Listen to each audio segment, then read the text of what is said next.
I had a reaction to it.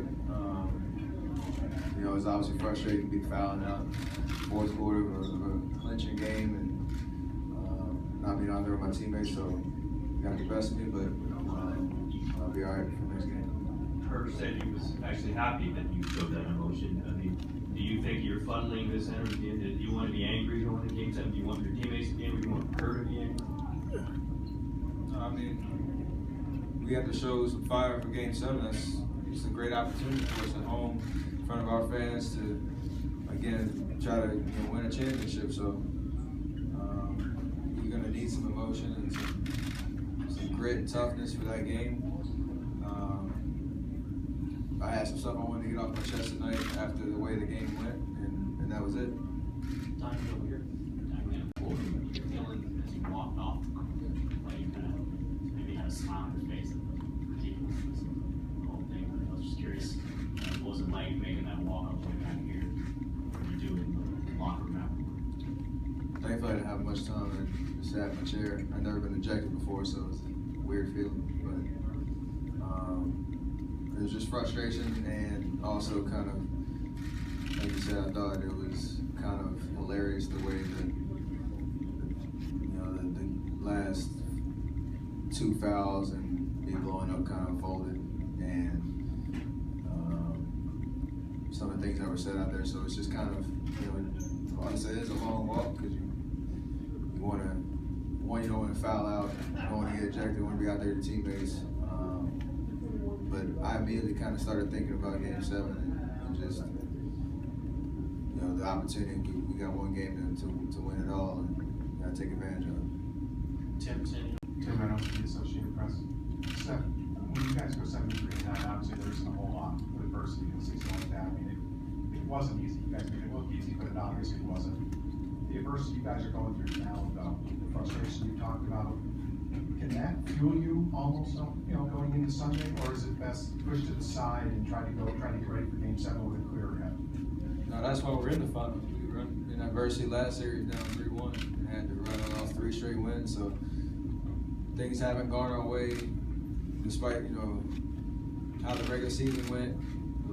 The playoffs hasn't been easy, hasn't been a breeze, hasn't been anything perfect about it. So yeah, it's frustrating, but the work we put in and the opportunity we've given ourselves, with a game 7 to win the finals at home, we got to be excited about that, regardless of how these 2 games went.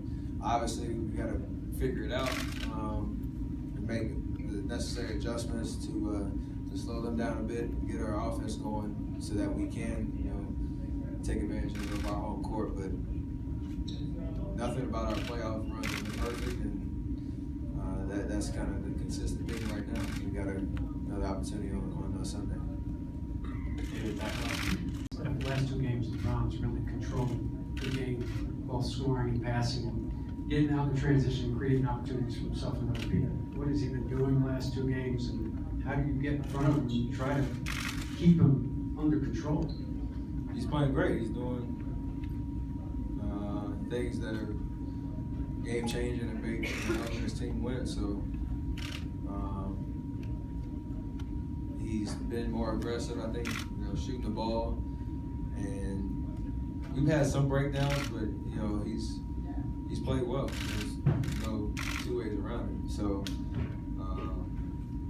tip your hat to him and come out Sunday with an aggression to hopefully clog some driving lanes early, not let him get a rhythm. Try to make him as uncomfortable as you can, force him in as many tough shots as you can, live with the results. Just play with toughness for 48 minutes while we're out there, and we can do it. We've shown we can do it, and excited for that opportunity. Ron Krejci from the San Francisco Chronicle here. 2 quick questions. What did the run say to you after you blocked the shot? You seem like you're kind of smirking on the way back to the bench. And secondly, how do you explain what happened in the first quarter? They fed off their team's their crowd's energy, and it wasn't all that bad. Like the first 6 minutes, we didn't score for like the first 3 or 4 minutes of the game, but it was like 6-0. So that's nothing for us. But at that point, they hit some open threes. We turned the ball over, they got in transition, and obviously foul trouble changed our rotation. So they pretty much won the game again in the first quarter, like they did in game 3. We made plenty of runs and clawed our way back to within 8, I think twice. Gave ourselves a chance, but on the road, we learned that lesson before, and we learned it again tonight. You get down that much in the first quarter, it takes so many things have to go right to get back into the game. So they go our way. What about the block? What did he do? What did he say? Even if it's not specific, the general gist of it. Mark on the left. Steph, Mark Sports, ESPN. Just seems like LeBron has taken a particular delight to blocking your shot tonight, blocking your layup after the buzzer, after the whistle the other night. He seems to be really kind of targeting you in some ways. Have you felt a little bit of his juices sort of directed exactly at you in this series? He's made 2 good plays on the fast break, and obviously tonight on that block. Made great defensive plays. However he wants to celebrate or whatever he wants to do to kind of take in that moment. It is what it is. I stay aggressive, don't let that try to get in my head. Obviously he's pretty athletic, so people are doing that. You gotta make adjustments. How would you explain the dynamic between you? You're 2 of the players that are considered in the debate of the best player on the planet. What's been the dynamic as that has unfolded here in this series? He's had 2 great games to keep the team alive. That's what he's supposed to do. And I'm out there, trying to do the same for my team. We don't go one-on-one at each other a lot, but it's a pretty competitive feeling out there, with the situation, playing in the finals and playing for something special. So at the end of the day, 7 games to figure out who's going to be holding that trophy on Sunday. You gotta love that kind of environment, that battle. So haven't enjoyed it much the last two games, but about 48 minutes left. Last 3. John here on the right, Ray Jeske, ESPN 90. What has changed that any team would beat you guys 3 games out of 4, and mostly convincingly? I don't think anyone would have seen that the entire season, including the playoffs. What are you guys not doing so well? What is Cleveland doing so well? What has changed, and what needs to change for you come Sunday?